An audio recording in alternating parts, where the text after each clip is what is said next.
অন্যান্য social cultural facility হোক, road হোক, ইনফ্রাস্ট্রাকচার হোক, সেগুলো কেন্দ্র সরকারের বিভিন্ন স্কিমের মাধ্যমে রাজ্য সরকারকে পরে সহায়তা করবে এই আশ্বাসন গৃহ মন্ত্রণালয় দিয়েছে। আর সঙ্গে সঙ্গে 600 কোটি টাকার একটা প্যাকেজ ত্রিপুরার জন্য কেন্দ্রীয় সরকার দেওয়ার ঘোষণা করেছে। আর তার মধ্যে কি থাকবে? তার মধ্যে যেটা মিজোরামে দেওয়া হয়েছিল যে 4 লাখ টাকার ফিক্সড ডিপোজিট ওই এক পরিবারের নামে, আর সেটা 2 বছর পুরেই ওটা ইনক্যাশ করতে পারবে, তার আগে নয়।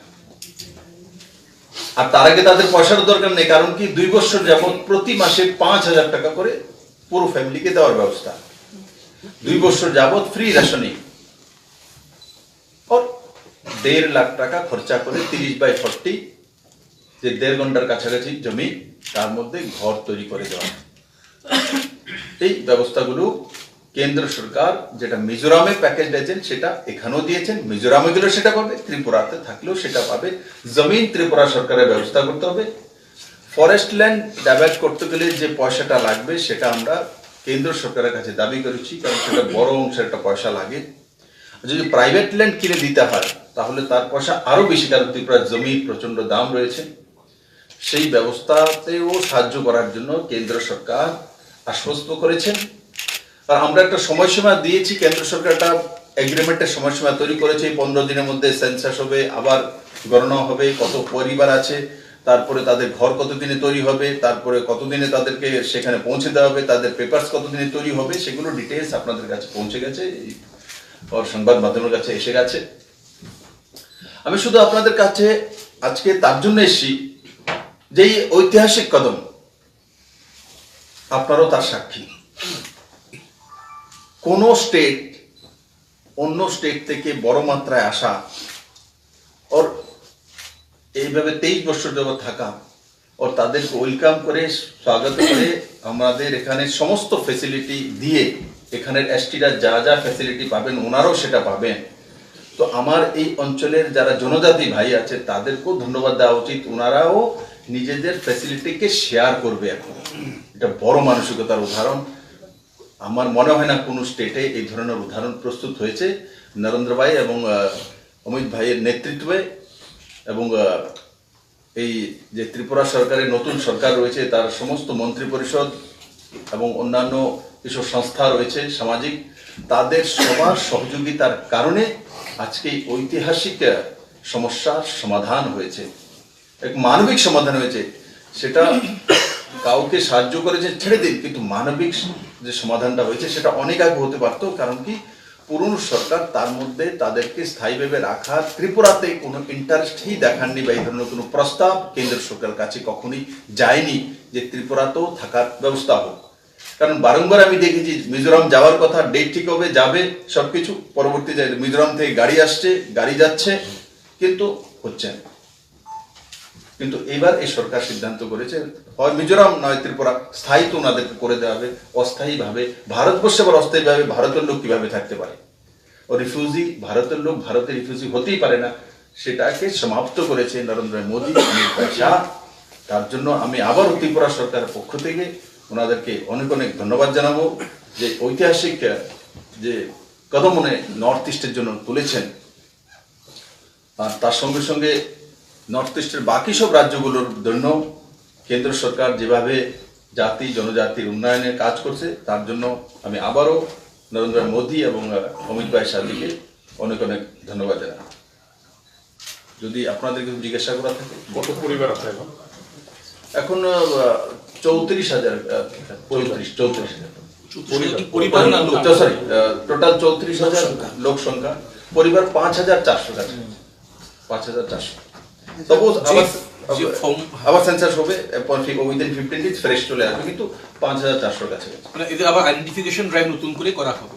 হ্যাঁ, এদের আইডেন্টিফিকেশন করতে হবে, ওই নর্মসে আছে উইদিন 15 ডেজ। আর একবার যারা চলে গেছে ওখানে তাদেরকে ত্রিপুরাতে রাখা হবে না। আর যারা এখনো কিছু আছে যে যেতে চায় ওখানে, তারাও ওখানে গিয়ে ওই প্যাকেজ পাবে, ভারত সরকার যেটা দিয়েছে মিজোরামে পাবে। আর মিজোরাম থেকে অন্য কাউকে এখানে এসে আসবে যারা এখানে আছে 97 থেকে তাদেরকেই অ্যালাউড, এদের নাম আমাদের কাছে অলরেডি আছে, এর বাইরে কাউকে এখানে অ্যালাউড করা হবে না। টোটাল রিহেবিলিটেশনটা আইদার মিজোরাম অর ত্রিপুরা কবে নাগাদ কমপ্লিট হতে পারে? এটা এটা আইডিয়া মোটামুটি আমার মনে হয় 6 মাস লাগবে কমসে কম, 6 মাস মিনিমাম 6 মাস, যেটা হ্যাঁ আছে টাইম লাইন 6 মাসই দেওয়া হয়েছে, 180 যে ডেজ ফর্মুলাটা সেন্ট্রাল গভর্নমেন্টের এগ্রিমেন্টে রয়েছে ওইটার মধ্যে আছে। হ্যাঁ, তাতে একটা জায়গাতে ছিল যে উইদিন 60 ডেজ যে ল্যান্ডটা এদের দেওয়া হবে সেটা আইডেন্টিফাই করতে হবে। তো সেই ল্যান্ডটা কি প্যারামিটারে করা হবে? ল্যান্ড দেখুন, ল্যান্ড ত্রিপুরা সরকারের কাছে খাস জমি কম আছে, ফরেস্ট এরিয়া বেশি, রিজার্ভ ফরেস্ট। তো সেগুলো যা যা আছে রেভিনিউ ডিপার্টমেন্টকে বলা হয়েছে আইডেন্টিফাই করার জন্য, চিফ সেক্রেটারি সেই বিষয়ে দেখছেন, আর দেখে প্রাথমিকভাবে একটা ডেটা তৈরি করে আমরা প্রস্তুত করব।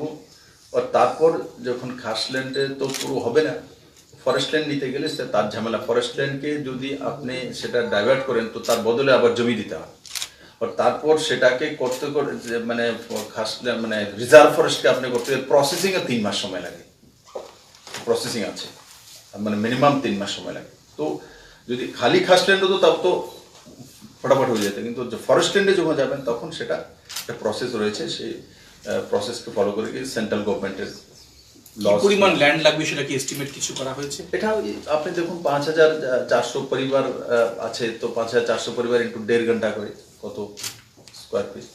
এদের কি একই নেই, বিভিন্ন জায়গাতে ক্লাস্টার করে রাখা হবে আর বিভিন্ন জায়গাতে রাখা হবে।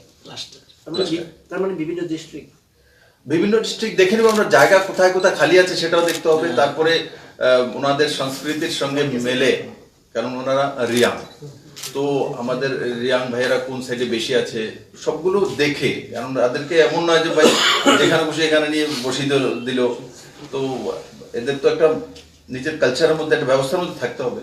ধরুন যে সমস্ত নন ট্রাইবাল হ্যাবিটেশন রয়েছে, এই ধরনের মিক্সড হ্যাবিটেশন যেগুলো আছে সেখানে কি এদের বসতি করা হবে? মানে এটা এখনো সেগুলো চিহ্নিত করা হওয়ার পর বলবো। আর তারপর আরেকটা বিষয়, কাঞ্চনপুর থেকে একসময় কিছু অজাতীয় জাতি যারা রয়েছে বাঙালি, এরাও কিছু রিফিউজি হয়েছিল, তাদের বিষয়েও গৃহমন্ত্রীর সামনে আমি তুলেছি যে এনারাও একসময় কিছু কিছু এখান থেকে অন্যদিকে চলে যেতে হয়েছিল, এবং আমাদের যে ব্রু ভাইয়েরা, ইয়াং ভাইয়েরা নেতারা ছিলেন, এরাও ওখানে বলেছে যে সেই বিষয়ে আমরাও লেটার লিখবো যে ওনাদেরও একটা রিহেবিলিটেশনের ব্যবস্থা করা হোক, কারণ 150 ফ্যামিলি মনে হয় আছে, সেটা আমি আইডেন্টিফাই করার জন্য সিএসকে বলেছি, তাদেরকেও ব্যবস্থা করে তারা যাতে তাদের জায়গাতে স্থায়ীভাবে থাকতে পারে। স্যার, কাঞ্চনপুরে নাগরিক সুরক্ষা মঞ্চ একগুচ্ছ দাবি নিয়েছে, 11 দফা দাবি। এই বিষয়ে সরকার বা আপনাদের সঙ্গে কোনো কথা হয়েছে? এই নাগরিক সুরক্ষা মঞ্চকে কিভাবে দেখা হচ্ছে? কারণ ওদেরও দাবি আছে এবং ওরাও ধর্মঘট করেছে, আন্দোলন করেছে এবং এই সামনে একগুচ্ছ দাবি রেখেছে। দেখুন, দাবি ছাড়াই আমি কি বললাম, আমি দাবির আগে উত্তর আমার কাছে আছে। আমি বললাম যে 150 যাই আছে তাদের বিষয়ে তাদের কোনো আমার কাছে দিয়েছে কোনো প্রস্তাব করে রিহেবিলিটেশন দিতে হবে, তাদেরকে প্যাকেজ দিতে হবে, রাখতে হবে, কোন ব্যবস্থা আছে? কোনো আছে? নেই। আচ্ছা, আপনার কাছে বের করুন, নেই ওনাদের কাছে। ওনার কাছে আইডিয়া থাকুন, ওনারা হঠাৎ করে বলবেন এখানে পুরোরা থাকতে পারবে না, ওখানে এই থাকতে না, এগুলো অসামাজিক কথাবার্তা। যেটা ব্যবস্থিত করতে হয় যে জাতি জনজাতির মিলনস্থল সবাই যাতে মিলেমিশে থাকতে পারে, সেটার ব্যবস্থা করা রাজধর্ম। যখন ওনাদের ব্যবস্থা করছি, তবে 150 ফ্যামিলি তার ব্যবসা, 5400 ফ্যামিলির ব্যবস্থা ভারত সরকার ত্রিপুরা সরকার করতে পারে, 100 ফ্যামিলিকে করতে পারবে না। এদের অনেকে এখনো বাড়ি ঘুরে যেতে পারেনি, তো ওটা ব্যবস্থা করা হবে যাতে যখন কাঞ্চনপুরে ক্লাস্টার করে আমরা বিভিন্ন জায়গাতে যাব, তো তারা যেখানে যেতে চাইবে তো আপনার সেই জায়গা খালি হবে, তো নিজের জায়গা নিজে যেতে পারবে। এতদিন কি থানাতেই থাকতে হবে তাহলে? না, থানাতে থাকতে হবে তেমন না। আমি গিয়েছিলাম, কিছু পরিবার ওই যে ঘটনা যখন হয়েছিল তখন থানাতে চলে এসেছে, সেন্ট্রাল গভর্নমেন্টের ফোর্স এখানে রয়েছে, এরা দাবি করেছিল আমার কাছে রেশনিং সিস্টেম দেওয়া হচ্ছে এবং সরকার সেই ব্যবস্থা করছে। কারণ কি ওই থানাতে বসে কিছু সমাধান হবে না, আপনাকে জন্ম সেখানে হয়েছে, আপনাকে সেই জায়গাতেই থাকতে হবে। আপনি এখান থেকে সরে যাবেন, এর দোষ দেবেন, ওর দোষ দেবেন, এটা সমাধান নয়। মিসক্রেন্ট কিছু আছে এবং মিসক্রেন্টের আমি এখনো বলি, যারা যারা মিসক্রেন্ট তাদের সাজা হবে, শাস্তি হবে, সময়ের অপেক্ষা মাত্র। কারণ ত্রিপুরার সাধারণ যে মানুষ, সাধারণ যে নেতৃত্ব, এরা কেউ কোনো নেতৃত্বই চায় না ত্রিপুরাতে অশান্তি হোক। এই এটাকে কাজে লাগে কিছু কিছু মিসক্রেন্ট যেই ঘটনা কাঞ্চনপুরে হোক বা অন্য কোনো জায়গাতে হয়েছে সেগুলো সমস্তগুলো কেস মামলা রয়েছে, এগুলো যায়নি, রেজিস্টার্ড আছে, যথাসময়ে সেগুলো বিচার হবে এবং বিচার জনতার সামনে আসবে। কিন্তু আচ্ছা, এই যে তারা খুব প্রকাশ করছে যে এতদিন হয়ে গেল একজনকেও গ্রেপ্তার করা গেল না, এবং তারা এও বলছে যে কাঞ্চনপুর সাব ডিভিশনকে এডিসি আওতার বাইরে নিয়ে যেতে হবে। এই বিষয়টাকে আপনারা কিভাবে মোকাবেলা করবেন?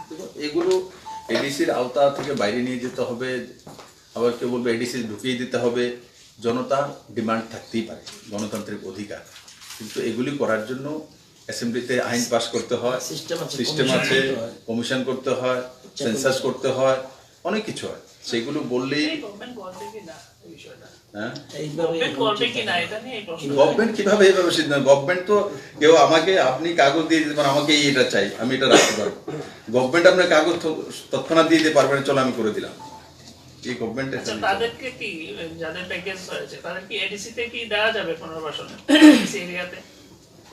তো সেটা রাজ্য সরকার জায়গা চিহ্নিত করেনি কাকে, না, কারণ এডিসি তে তো নাকি অনেক প্রবলেম আছে, কিছু বিষয়টা আছে, তো এটা কি তারা আওতায় আসবে কি না, এডিসির মধ্যে দেওয়া যাবে তাদেরকে? আগে এগ্রিমেন্ট হয়েছে, জায়গা চিহ্নিত করে না হোক, চিন্তা আমি অনেক কিছু বাকি আছে, বিরাট এক্সারসাইজ, বিরাট এত সোজা না। ডিটেইলস গুলো ওয়ার্কআউট করতে হবে না? আপনি একটা নিজে বাড়ি করতে গেলে দেখবেন কত, এতগুলো বাড়ি, 5,500 বাড়ি তৈরি করা। এবং ভারতবর্ষে এই প্রথম এই ধরনের এগ্রিমেন্ট। এটা যে কোনো নতুন কিছু করতে হলে এগ্রিমেন্টটা নিউ কিনতে, সুতরাং এটার প্রসেসও লম্বা প্রসেস, এমন প্রেসিডেন্টও নাই। নাই এটাই প্রশ্ন। প্রেসিডেন্ট তৈরি হইতে হবে। আমাদের তো আমাদের ত্রুটি বিচ্যুতি থাকতে পারে, কিন্তু একটা প্রসেস লাগবে, ইট উইল টেক টাইম। এই বাড়িগুলো কি সরকার তৈরি করে দেবে না তারা তৈরি করবে? সরকার, সেন্ট্রাল স্কিম আছে। ওই যে 1.5 লাখ টাকাটা সেটা ইউজ করে। হ্যাঁ। তো আর নাগরিক সুরক্ষা মঞ্চের বিষয়ে একটা প্রশ্ন আছে আমার, যে তারা বলছিল শুধু যে 1000 দ্রোণ জমি মহারানী কাঞ্চনপ্রভা দেবী বাঙালিদের জন্য দিয়েছিলেন কাঞ্চনপুর মহকুমাতে, সেটিকে যেন উনি বললেন এডিসি মুক্ত করতে হবে, তাছাড়াও তারা কিছু অন্যান্য দাবি করেছেন, যেমন পর্যায়ক্রমে এডিসি মুক্ত করতে হবে রাজ্যকে, এবং বাঙালিরা এখানকার আদি বাসিন্দা, উপজাতিরা বহিরাগত বিদেশি। তো এই সমস্ত বক্তব্য সম্পর্কে আপনার সরকারের কি অভিমত? এইসব বক্তব্য সরকারের কাছে আসেনি, আমি আপনার কাছ থেকে প্রথম শুনলাম। আমি আমাদের তার আগত একটা সাংবাদিক সম্মেলন করে বলেছিল। ওনারা সাংবাদিক সম্মেলন করতেই পারেন না, গণতান্ত্রিক অধিকার আছে, সাংবাদিক সম্মেলন অনেক কিছু বলেন, অনেক তো সাংবাদিক সম্মেলন পরের দিন বলে এই সরকারই চলে যাবে, তো সরকার তো চলে যায় না, লোকসভার সময় তো অনেকে এক সিটও নেই, পরে সরকার বানিয়ে নিচ্ছে, তো এগুলো হয়, বলার জন্য তো আমরা মানা করতে পারবো না, কিন্তু বাস্তব কি বিষয়টা সেটা করতে হবে, সরকার তো বাস্তবের সঙ্গে যেতে হবে।